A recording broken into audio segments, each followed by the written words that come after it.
Hello everyone. Today I'm going to do something that we always tell you not to do, and it is installing a heater in an aquascape. Now the only acceptable reason for this is if you want to keep discus.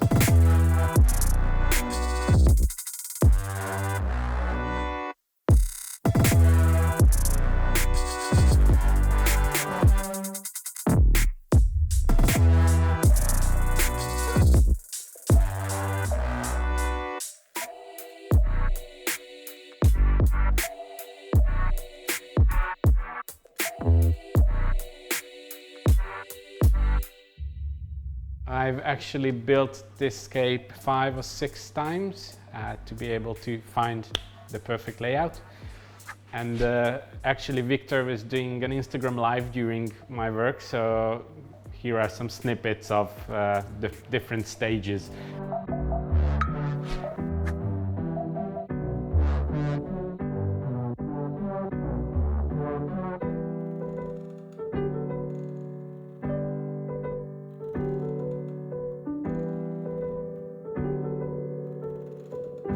When planning the scape with lots of room for the fish to swim, I wanted to keep one side of the tank empty.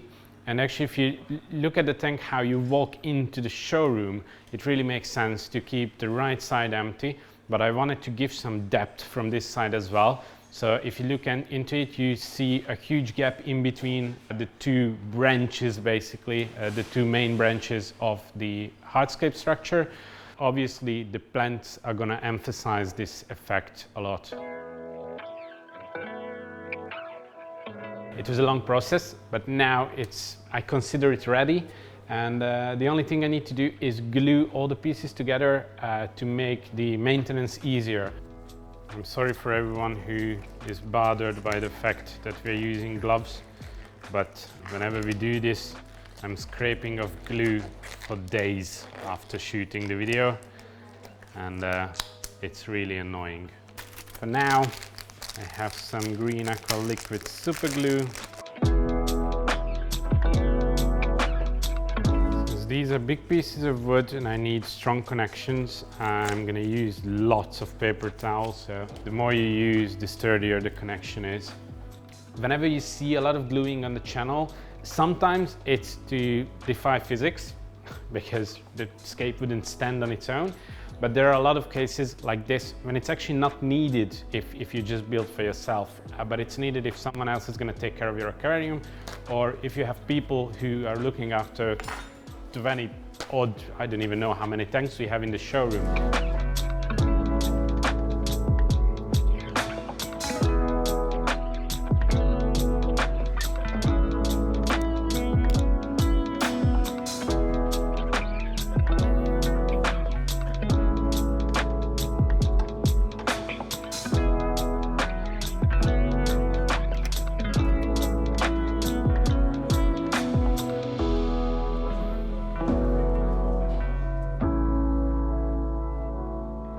I'm done with all the obvious pieces, but this one is not part of the original wood, so I don't see their connection, so I'm not sure where to glue them.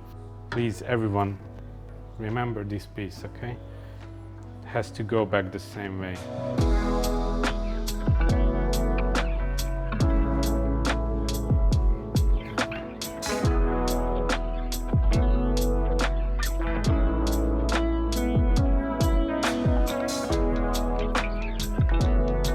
Here I need a small piece of wood to make the connection, because all this one, and this one is separate from the rest. So I need to make a connection so the other side weighs it down.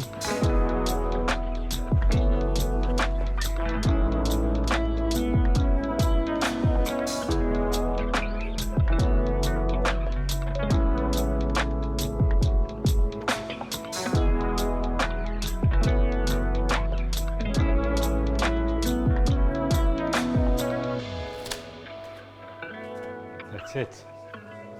I'm done with the gluing and I can't smell anything anymore.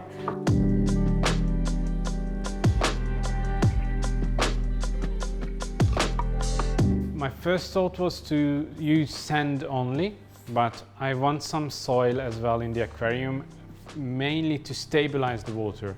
Soil is always helpful to keep pH at a stable level, and also water hardness. It doesn't allow the tank to fluctuate, the water parameters to fluctuate. So I'm going to use, and also I have a few plants that need soil. I want a clear look. I don't want to raise the soil towards the back as we usually do, because I want the bottom to be as flat as possible. I have some leftover ADA power sand. It's really tight in the back, so I can't really pour the soil or the substrate where I really want it to. I need to move it about. We have leftovers of everything. This is Amazonia. This is going to be even trickier.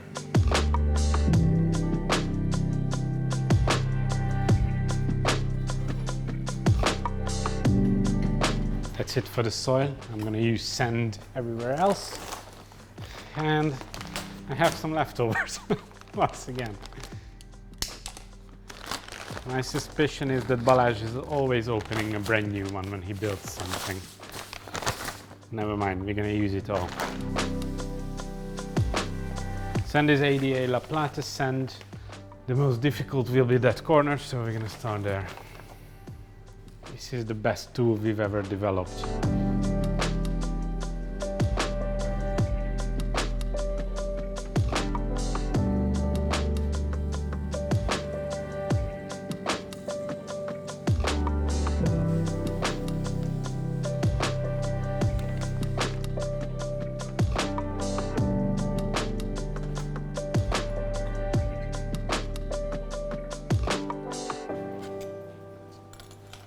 Oh, thank you. You're welcome. New mug.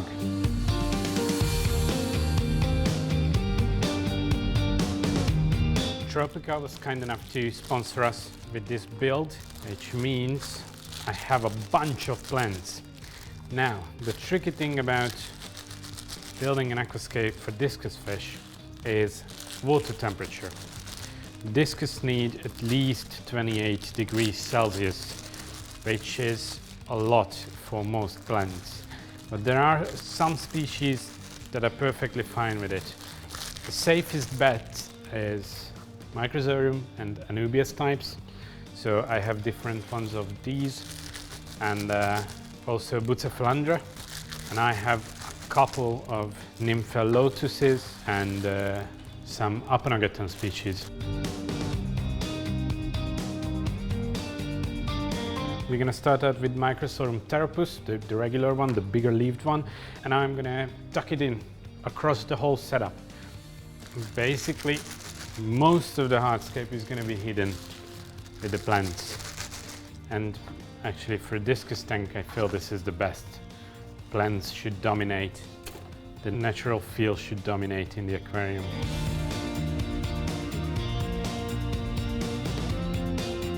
Now this is the Microsorium Nero, which is a different type.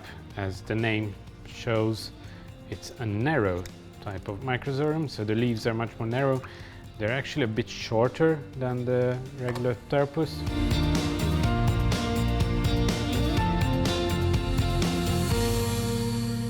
Now this is the third type of Microsorium I'm going to use. This is the Therapus Trident, which again, as the name shows, looks like a trident.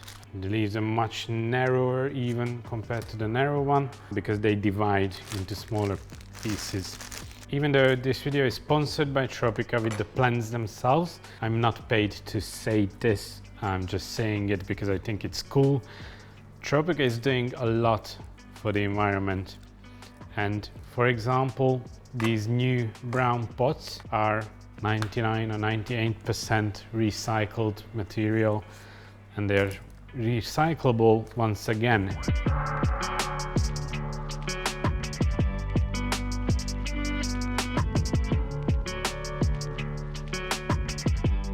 Now I'm done with all the Microsorium species, and before I move on to the rest of the epiphytes, it came to my mind that I won't be able to reach in to the back where the soil is. So I'm going to use now the Nympha Lotus and the Aponogeton longiplumilosus. These come in this form as small bulbs. I just need to push them in the soil. This plant is going to be huge, really long. So I'm going to put it on the left side and it should form long leaves on the surface. If you look at it, I've put all the microzorum as well in the way that they face the same direction as the wood, and hopefully the Aponogeton is going to do the same. The lotus, this is going to be much more difficult to put in place, and it's already come out of the bulb and it started to grow its own roots. As these plants might add some color to the scape. Almost everything else is going to be green, and these are going to turn a bit reddish in the back.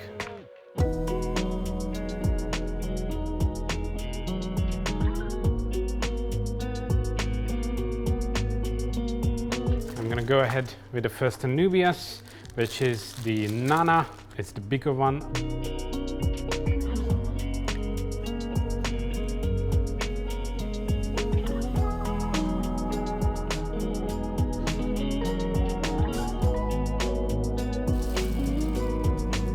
Next Anubias is the Nana Petit, a really small leaved one, really easy to keep, low maintenance.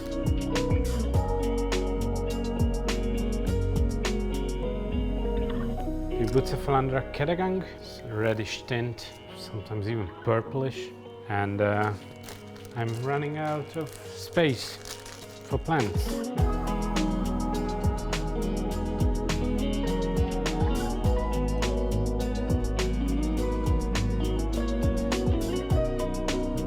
This is our 450 liter aquarium. This is what we usually start with, isn't it? But I forgot to tell you about it. Yeah, it's 150 by 60 by 50 centimeters. And we used two Eheim 2080s underneath, two ADA solar RGBs. And now it's gonna get a heater. Insane. 96 pots of plants, which is not that much considering the size of the aquarium. It's planted, it's finished, we're gonna fill it up, we're gonna start to run it in, and in a couple of weeks time I'm gonna choose some fish. Obviously the discus, and they won't be alone, there will be some other fish as well, so we're gonna come back to that in a few seconds. Although all the wood pieces are glued together, which should make them heavy enough, I don't want to risk it, so I'm gonna put in 2 stones to weigh down the whole structure.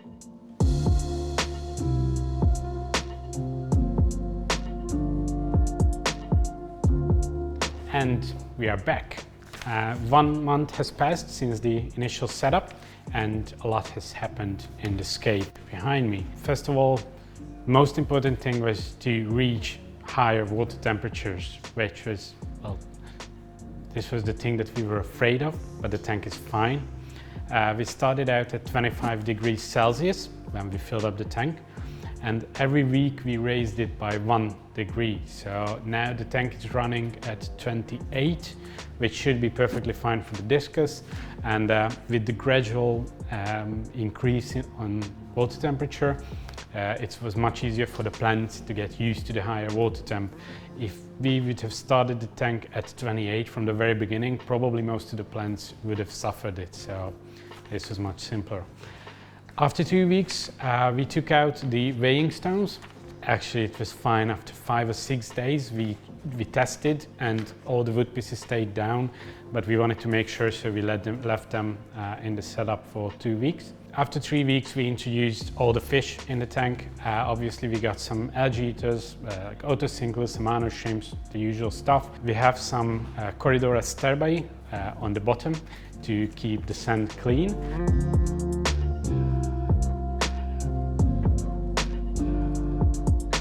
And we also have a big batch of Patitellas, which are in really good harmony with the discus.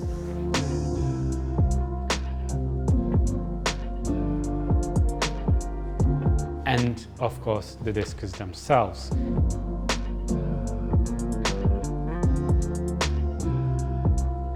We got 7 pieces. I chose the blue striped ones.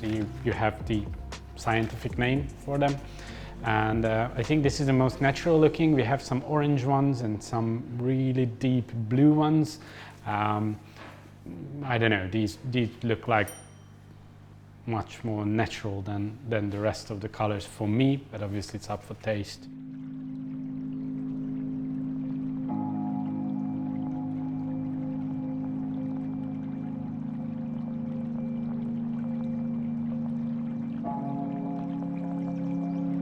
We introduced all the discus one by one in separate cups, and we put a lid on them just to make sure they can get a bit crazy when they are packed in the small cups. And obviously getting used to new water, it's a bit more difficult for them than regular type of fish. So the introduction is a bit slower and longer and much more gradual than usual.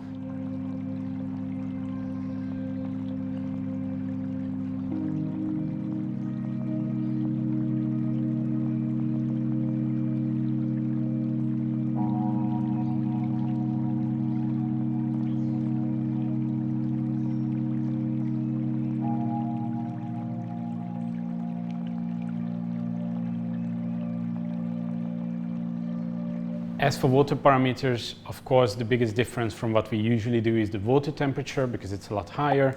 Other than that, general hardness can be from 0 to about 15. It's obviously recommended to use RO water.